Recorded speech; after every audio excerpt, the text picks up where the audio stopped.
رب العزت کا بہت بڑا کرم، بہت بڑا احسان ہے. اللہ رب العزت نے ہمیں اور آپ کو حق جماعت میں پیدا کروایا ہے. اپنے منہ میاں مٹھو کوئی کیوں نہ بنتا ہو، اپنے آپ کو جنت والا، نجات والا، صراط مستقیم والا، بخشش والا کوئی کیوں نہ کہے، لیکن میرے پیارے آقا علیہ الصلوۃ والتسلیم کے پیغام و حق تو یہ ہے کہ اگر کل قیامت کے دن جنت میں کوئی جائیں گے تو صرف خوش عقیدہ سنی مسلمان جائیں گے. اہل سنت والجماعت کے سوا کسی نام نہاد مسلمان کو جنت کو کیا، جنت کی خوشبو بھی میسر نہیں آنے والی. ہم حق جماعت سے تعلق رکھتے ہیں. اللہ کا احسان، اللہ نے اس جماعت میں پیدا کیا جس جماعت میں غوث و خواجہ اور رضا پیدا ہوئے. اللہ نے اس گھر میں پیدا کیا جو گھر غوث اعظم کے چاہنے والوں کا ہے، غریب نواز کی غلامی کا دم کرنے والوں کا ہے. میرے پیارے آقا علیہ الصلوۃ والتسلیم کے پیغام، لیکن اس کے بعد ہمارا آپ کا حال کیا؟ اگر کوئی باطل فرقے والا ہم سے ہماری جماعت کے حوالے سے، ہمارے عقائد کے حوالے سے، ہمارے معاملات کے حوالے سے ایک سوال پوچھ لے تو ہمارے پاس بغلے جھانکنے کے سوا دوسرا کوئی جواب نہیں ہوتا. یا تو ہم اس کے سامنے خاموشی سے سر خم کر دیتے، یا تو ہم گالی گلوچ کرنا شروع کر دیتے. میں کہنا چاہتا ہوں اے سرکار مدینہ علیہ الصلوۃ والتسلیم کے پیغاموں، یہ وہ فتنوں کا پرفتن دور ہے جس کی نشاندہی 1450 سال پہلے میرے آقا نے فرمائی. میرے آقا صلی اللہ علیہ وسلم نے ارشاد فرمایا کہ ایک وقت ایسا آئے گا تلوار کی تیز دھار پر چلنا آسان ہوگا لیکن ایمان بچانا مشکل ہو جائے گا. آقا فرماتے ہیں آگ کو ہاتھ پر لے کر چلنا آسان ہوگا لیکن ایمان بچانا مشکل ہو جائے گا. ایک انسان رات کو سوئے گا مسلمان ہوگا، صبح آنکھ کھلے گی ایمان جا چکا ہوگا، اسے خبر بھی نہیں ملی. فرماتے صبح اٹھے گا مسلمان ہوگا، جب شام ڈھلے گھر واپس آئے گا ایمان نکل چکا ہوگا، اسے خبر نہیں ملی. یعنی ایمان کب چلا جائے گا اسے خبر بھی نہیں ہوگی. یہ وہ فتنوں کا پرفتن دور اور جس کے بارے میں بریلی کے تاجدار نے فرمایا تھا، سونا جنگل رات اندھیری چھائی بدلی کالی ہے، سونا جنگل رات اندھیری چھائی بدلی کالی ہے، سونے والوں جاگتے رہنا چوروں کی رکھوانی ہے. سونے والوں جاگتے رہنا، یہ آج وہی فتنوں کا پرفتن دور. میرے پیارے آقا کے پیغاموں، ہم خواجہ غریب نواز کی چھٹی منانے والے لوگ، ہم امام جعفر صادق رضی اللہ عنہ کے نام نیاز کرنے والے لوگ، ہم مرحوم معنوی رحمۃ اللہ علیہ کا سندن نکالنے والے لوگ، ہم امام حسین کے ذکر کی محفل سجانے والے لوگ، ہم سبیلے لگاتے، ہم کچڑا بناتے، ہم شربت پلاتے، ہم مزارات اولیاء پر چادر چڑھاتے، اپنے عام مرحومین کا 40واں برسی قرآن خوانی کا اہتمام کرتے. میں پوچھنا چاہتا ہوں کہ یہ ساری چیزیں جو ہم کیا کرتے ہیں، اگر ان کے تعلق سے کل کوئی پدتیدہ ہم سے سوال پوچھ بیٹھے کہ چھتری منانا کہاں سے ثابت ہے، مزار پر چادر چڑھانا کس حدیث مبارکہ سے ثابت ہے، یہ سبیل لگانا کس صحابی کا طریقہ ہے، نبی کی میلاد منانا کس صحابی کا طریقہ ہے، کہاں قرآن میں اس کے حوالے سے لکھا ہے، کس حدیث سے تم نے یہ باتیں نکالی ہے. میں پوچھنا چاہتا ہوں کیا ہم آپ اس کا جواب دے سکتے ہیں؟ اور آپ اچھی طرح جانتے ہیں کہ یہ سوالات، یہ کمپلیکیشنز، یہ کنفیوژن والے سوالات آج کوئی بدعقیدہ کسی سنی عالم سے جا کر نہیں پوچھتا، بلکہ ہمارے اور آپ کی طرح بے پڑھے لکھے کو ڈھونڈتا.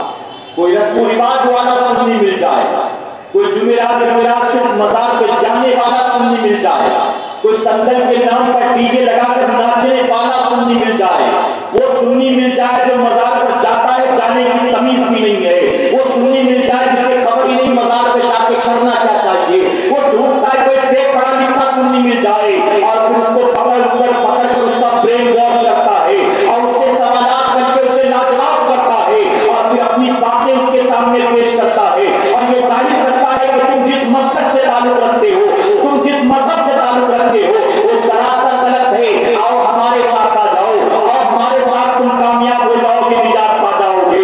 اے سرکار مدینہ علیہ الصلوۃ والتسلیم کے پیغاموں، وہ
کرنے کی کوشش کرو، اپنی اولاد کو علماء کے قدموں میں لا کر ڈال دو، لا کر سنی دعوت اسلامی کے دامن سے وابستہ کر دو۔ میرے پیارے آقا کے ترجمانوں، مرکز اسماعیل حبیب مسجد پر میں پوری ذمہ داری کے ساتھ کہتا ہوں، اگر آپ نے اپنے بیٹے کو حافظ قرآن بنا دیا، عالم دین بنا دیا، مفتی وقت بنا دیا، تو اس کی عظمت کا کیا کہنا؟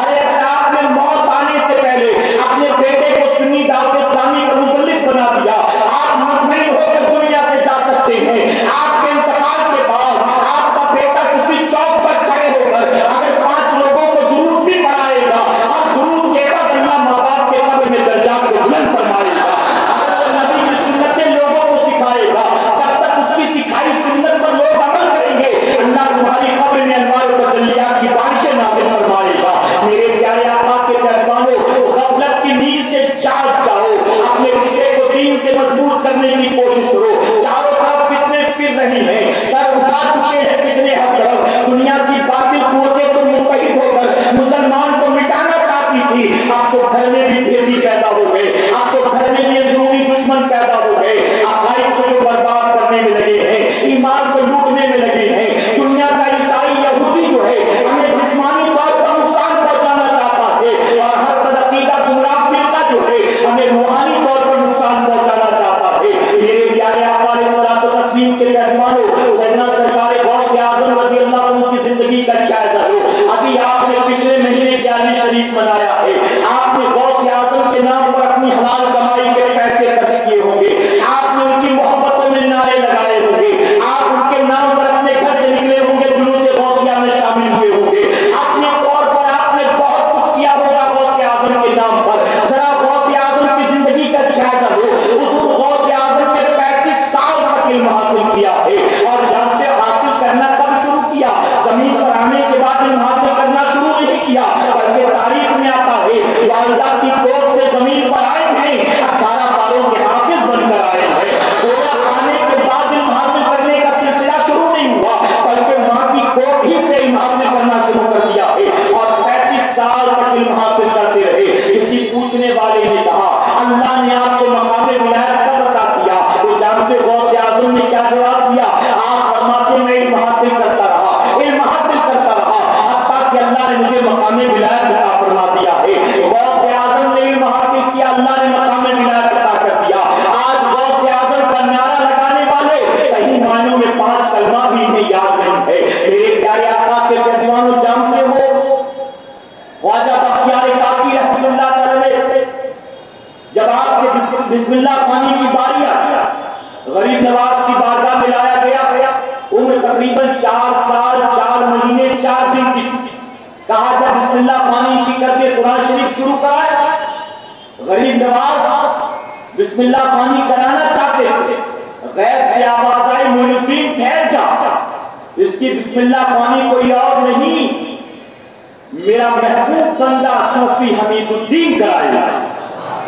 صوفی حمید الدین ناگوری رحمۃ اللہ علیہ ناگور میں تھے، وہاں غیب سے آواز ہے تو یہاں ہے، فوراً جا اجمیر، تجھے بختیار کاکی کی بسم اللہ خوانی کرانا ہے۔ آپ آئے، لوگ منتظر تھے، جب آپ آئے آپ نے آنے کے بعد پڑھایا، پڑھو بیٹا بسم اللہ الرحمن الرحیم، تاریخ شاہد ہے۔ صوفی حمید الدین ناگوری رحمۃ اللہ تعالیٰ نے حضور بختیار کاکی سے کہا بیٹا پڑھو بسم اللہ الرحمن الرحیم۔ آپ بسم اللہ الرحمن الرحیم پڑھ کر خاموش نہیں ہوئے، بلکہ بسم اللہ الرحمن الرحیم شروع کیا تو وہاں سے 15 پارے پڑھ کر سنا دیے۔ 15 پارے، اللہ اکبر۔ غریب نواز بھی حیران، صوفی حمید الدین ناگوری بھی حیران، وہاں موجود تمام لوگ پریشان۔ آج تو بسم اللہ خوانی کے لیے لایا گیا، 15 پارے کہاں سے یاد کر دیے؟ جواب دیتے ہیں 4 سال کی عمر میں کہ میری والدہ 15 پاروں کی حافظہ، اور رات کو جب میری والدہ بستر پر جاتی جب تک 15 پارے پڑھ نہیں لیتی تھی وہ سویا نہیں کرتی، اور میں ماں کی کوکھ میں رہ کر سن کر مسلسل میں نے بھی 15 پارے ماں کی کوکھ ہی میں یاد کر دیے۔ میرے پیارے آقا علیہ الصلوۃ والتسلیم کے دیوانوں، ماں کی کوکھ میں 15 پارے یاد کر کے کوئی آ رہا ہے، کوئی 18 پارے یاد کر کے آ رہا ہے۔ آج ہماری ماؤں کا حال یہ ہے کہ جب وہ حالت حمل میں ہوتی ہیں کہ جب حاملہ ہو تو قرآن شریف پڑھنا درکنار، وہ دن رات ٹیلی ویژن دیکھتی رہتی ہے، ٹیلی ویژن ٹی وی چل رہا ہے اسی کو دیکھ رہی ہے۔ گھر والے کہتے ہیں گھر صرف ڈلیوری کے لیے آئی ہے، وہ کوئی کام مت دو، اس کو سسرال والوں نے ڈلیوری کے لیے بھیجا، اس کو فری رکھو، کوئی کام نہیں کرنا، وہ صرف کھاتی اور ٹیلی ویژن دیکھتی۔ بتائیے ہے کہ نہیں؟ صرف کھاتی ٹیلی ویژن دیکھتی۔ آپ ذرا سوچو اگر سورج گرہن ہو تو گھر کی بڑی بوڑھی عورتیں حاملہ عورت سے کہتی گھر کے باہر مت نکلنا، کہیں اس پر سایہ نہ پڑ جائے، اور وہ بھی جانتی ہے کہ ایسی پوزیشن میں باہر نکلوں گی بچے پر اثر ہوگا۔ میں کہنا چاہتا ہوں سورج جو ہزاروں میل کی اونچائی پر آج نہ نکلا، چھپ گیا، تو تم ڈرتی ہو کہ اس کے سورج گرہن کا اثر میرے ہونے والے بچے پر ہوگا، اس ڈر سے گھر کے اندر بند بیٹھی کمرے میں رہتی باہر نہیں نکلتی ہو۔ جب تمہیں ڈر ہے کہ ہزاروں میل کی اونچائی پر موجود سورج کا اثر میرے ہونے والے بچے پر ہوگا، 4 فٹ 5 فٹ کی دوری پر ٹیلی ویژن رکھ کر دن رات اسے دیکھتی ہو، کیا ہونے والے بچے پر ٹیلی ویژن کا اثر نہیں ہوگا؟ کیا وہاں چلنے والی گندی گندی فلموں کا اثر نہیں ہوگا؟ آج ہونے والا بچہ نچنیا کیوں ہو رہا ہے، آوارہ کیوں ہو رہا ہے، شرابی کیوں ہو رہا ہے، ماں باپ کا باغی کیوں ہو رہا ہے؟ آج ہمارے معاشرے میں پیدا ہونے والا بچہ معاشرے کے لیے نافور کیوں ہو رہا ہے، فتنوں کا گھر کیوں ہو رہا ہے؟ اس کی وجہ کہ آج ماؤں کی کوکھ برباد ہو گئی، آج ماؤں کی کوکھ پاک پاک صاف نہ رہی۔ ارے کل وہ مائیں تھی جب بچوں کو دودھ پلاتی تھی پہلے وضو کر لیا کرتی تھی، جب بچوں کو دودھ پلاتی تھی تو ٹائم پاس کے لیے وہ ٹیلی ویژن نہیں چالو کرتی تھی، وہ ایفر نہیں سنا کرتی تھی، بلکہ ان ماؤں کا حال یہ تھا کہ جب وہ آٹا بھی گھومتی تھی تو زبان پر قرآن کی تلاوت ہوا کرتی تھی، وہ بچوں کو لوریاں دے کر فلمی نغمے سنا کر نہیں سنایا کرتی تھی، وہ بچوں کو کتے بلی سے ڈرایا نہیں کرتی تھی، بلکہ ان کا حال یہ تھا وہ اپنے بچوں کو مجاہدین اسلام کے واقعات سنایا کرتی تھی، صحابہ اکرام کی قربانی کے واقعات سنایا کرتی تھی، نبی کی محبت اور الفت کا درس دیا کرتی تھی۔ اور یہی وجہ تو ہے حضرت فاطمہ الزہرا ایک سجدے میں پوری رات گزار دیتی ہے، جب ماں کو اس حال میں سجدوں میں پایا امام حسین نے تو کربلا کے میدان میں اپنی والدہ کے دودھ کا جو حق ادا کیا، امی جان ایک سجدے میں آپ پوری رات گزار دیتی ہو، آج حسین کربلا کے میدان میں آپ کے اس دودھ کا حق ادا کرے گا۔ آپ نے اپنی گردن کو حالت سجدہ میں کٹا دیا ہے۔ اے مسلمانوں یہ جذبہ کہاں سے آتا تھا، یہ محبت کہاں سے آتی تھی، یہ ذوق و شوق کہاں سے آتا تھا؟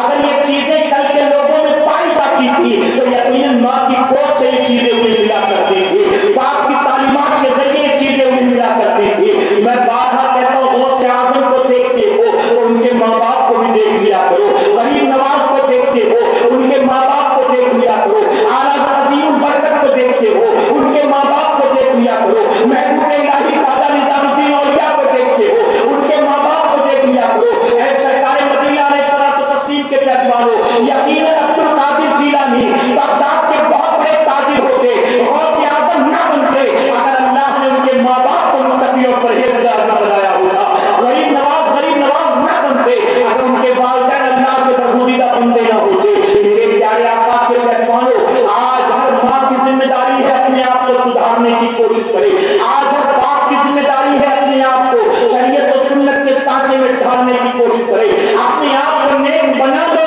فکر کرنے کی ضرورت نہیں ہے، ہم نیک بن جائیں گے، اللہ آنے والی نسلوں کو بھی نیک بننے کی توفیق عطا فرمائے گا۔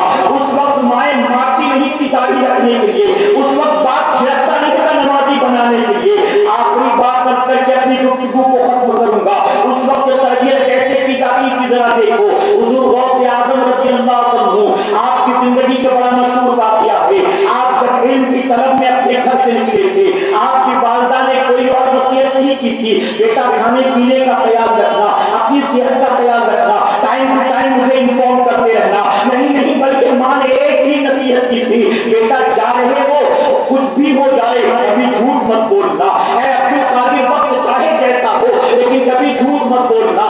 ماں نے نصیحت کر دی، بیٹے نے کاٹ باندھ لیا، نکل پڑا، نتیجہ ہماری آنکھوں کے سامنے ہے۔ غوث اعظم کے قافلے کو جب ڈاکوؤں نے گھیرا ہے، غوث اعظم ماں کے فرمان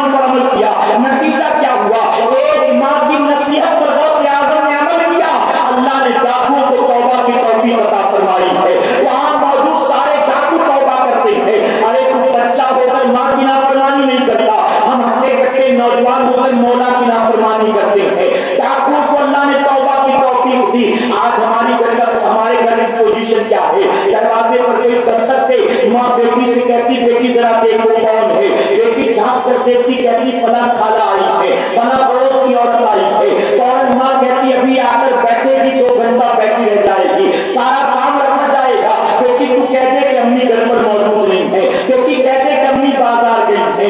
آج جب فون بجتا ہے باپ دیکھتا ہے نمبر اور نام، دیکھنے کے بعد اپنی بیوی کے حوالے کرتا ہے اور کہتا ہے کہ کہہ دو کہ میں باتھ روم میں ہوں، کہہ دو کہ میں ٹوائلٹ میں ہوں۔ پتا چلا کہ تربیت جب مائیں کیا کرتی تھی تو اولاد غوث اعظم کی طرح ہوا کرتی تھی۔ آج مائیں خود اپنی اولاد کو جھوٹ بولنا سکھاتی ہیں، آج باپ خود اپنے بیٹے کو جھوٹ بولنا سکھاتا ہے۔ جب ماں باپ اپنی اولاد کو آج جھوٹ بولنا سکھاتے ہیں، ٹی وی دیکھنا سکھاتے ہیں، گالی گلوچ سکھاتے ہیں، جب گھر سے یہ تربیت دی جاتی ہے تو گھر سے باہر نکل کر وہ چرس بھی پینا شروع کر دیتا ہے، شراب بھی پینا شروع کر دیتا ہے، ناچنا بھی شروع کر دیتا ہے۔ پھر یہی بچے ہیں جو 31 مناتے ہیں، یہی بچے ہیں جو ڈانڈیا کھیلتے ہیں، یہی بچے ہیں جو دہی ہنڈی پھوڑنے جایا کرتے ہیں۔ اے مسلمانوں، اگر معاشرے کو سنوارنا ہے، آنے والی نسلوں کا ایمان و عقیدہ بچانا ہے تو اپنے آپ کو سب سے پہلے سدھارنے کی کوشش کرو، اپنے آپ کو شریعت و سنت کے سانچے میں ڈھالنے کی کوشش کرو۔ اللہ اپنے حبیب پاک کے صدقہ ہمیں آپ کو سب کو کہنے سننے سے زیادہ عمل کرنے کی توفیق عطا فرمائے۔ درمیان گفتگو مجھ سے جانے انجانے میں کسی طرح کی غلطی خامی رہ گئی، آپ سب کو گواہ بنا کر میں سچے دل سے توبہ کرتا ہوں اور دعا کرتا ہوں اللہ تبارک تعالیٰ ہماری اس محفل کو قیامت میں ہمارے لیے، ہمارے والدین کے لیے اور بالخصوص میری مرحومہ بیوی کے لیے بخشش اور نجات کا ذریعہ بنائے۔ درود شریف پڑھنے آپ سمجھ میں آئی ہے؟ اللہ کا شکر ادا کرو کہ اللہ تبارک تعالیٰ ہمیں ہر ہفتے سنی دعوت اسلامی کے مرکز کے اجتماع میں شرکت کی توفیق عطا فرمائے۔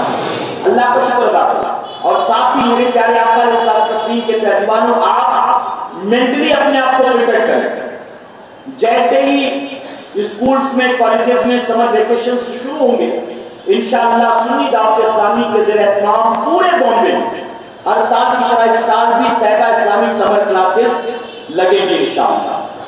میری گزارش ہے کہ اپنے بچوں کو 2 مہینے چھوڑنا دیں کہ پورے سال بھر تو پڑھا ہے کھیلنے، ورنہ ہوگا یہ کہ اب وہ 2 مہینے کی چھٹی میں جو کچھ پڑھا سب برباد ہو جائے گا۔ آوارہ گردی سیکھے گا، گالیاں سیکھے گا، آوارہ لوگوں کے سامنے ساتھ گھومنا پھرنا سیکھے گا۔ میری گزارش ہے کہ جب طیبہ اسلامی سمر کلاسز لگیں تو آپ اپنے بچوں کو پورے 1 مہینے کے لیے اس کلاس میں ڈالیں گے کہ انشاءاللہ۔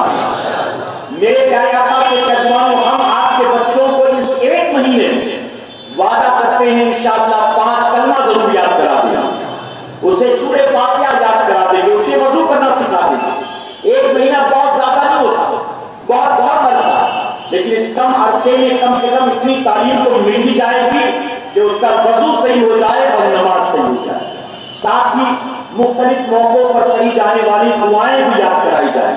تو اپنے بچوں کا ایڈمیشن کرائیں اور ساتھ ہی لوگوں تک بھی دعوت عام کریں، کہیں انشاءاللہ۔ میرے پیارے آقا علیہ الصلوۃ والتسلیم کے پیروان، شاید آپ کو پتا ہو نہیں پتا تو میں بتاؤں، اس وقت بدعقیداؤں نے پورے مہاراشٹر کے مختلف شہروں کو ٹارگیٹ کیا اور جگہ جگہ پر کہیں 1 روزہ کہیں 2 روزہ تیزی کے ساتھ وہ اجتماع کریں، پوری طاقت لگایا انہوں نے، ٹارگیٹ کیا گویا مہاراشٹر کو۔ ایسے میں کیا ہماری ذمہ داری نہیں بڑھ جاتی ہے؟